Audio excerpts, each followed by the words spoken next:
You can overcome a variety of challenges in a survival situation by using your hard skills, resiliency, and will to survive. Your chances of surviving a life or death circumstance can be increased by having knowledge of outdoor survival tactics.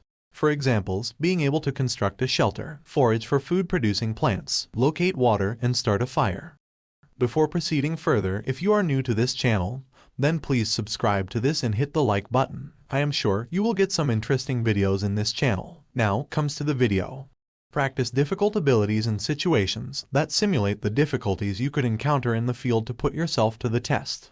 Additionally, crucial factors are mental conditioning, a cheerful outlook, and inventive problem-solving abilities. Your confidence will grow as a result of consistent practice and advancement, enabling you to remain resilient in the face of difficulty. To increase your chances of success in the outdoors, take into account some of these crucial survival techniques. Build a fire.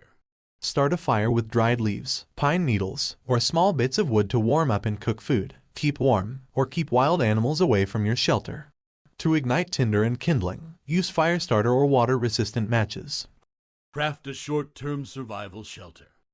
In order to protect yourself from the elements until you come across your rescuers, you might wish to build a temporary refuge depending on the climate, weather, terrain, and supplies that are accessible. In chilly conditions, insulating your shelter will help you keep important body heat. In hot, arid climates, providing sun protection will help you avoid dehydration. Establish a hierarchy of priorities. The rule of threes states that the average person can survive for 3 hours without shelter, 3 days without water, and 3 weeks without food. This is important information for hikers who become stranded or who are put in a survival situation. The rule of threes can serve as a pattern to direct actions in the field, even though these timings are somewhat individualized and dependent on the environment. Find a clean water source. A human can only go without water for around 3 days. Therefore, in a survival situation, finding and gathering drinking water should be one of your top concerns. To boil the water, use a fire, a water filter, or iodine pills. It's critical to purify water in sufficient quantities to meet your hydration demands, regardless of the method you select. Locate a food source. As much as you can, diversify your diet, and gather surplus supplies to give your body the protein, lipids, vitamins, and minerals it needs. Build snares for small game using natural materials. Forage for delicious flowers, roots, and mushrooms, or make your own fishing equipment to capture fish. Practice excellent hygiene. Pathogens, parasites, and bacteria can enter the body through open wounds and food. Your likelihood of contracting an illness will be lowered if you maintain adequate hygiene and cleanliness, since even a few days of bed rest could lower your odds of survival and swiftly exhaust your resources. Being healthy is essential. Stay calm and assess the situation.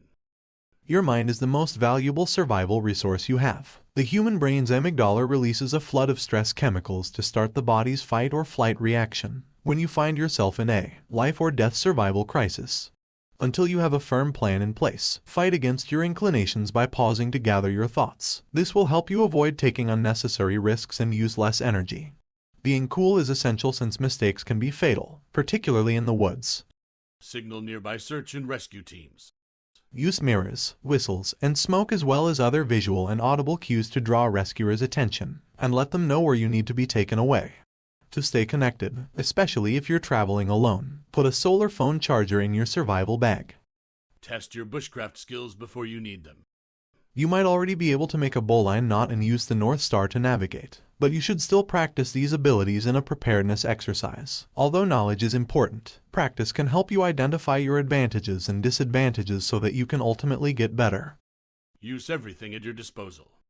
A survivor must move swiftly and pack lightly. Thus, they must also carry goods that can serve several purposes and carry water and food while they are on the road. A stranded traveler, for instance, might not have access to a prefabricated first aid kit or bug-out bag from which they can pull any equipment or supplies they might need to live comfortably. These kinds of situations call for creativity and solid problem-solving abilities. For instance, the main components of a shelter that protects you from the wind and rain could be a plastic bag, a piece of paracord, and some duct tape.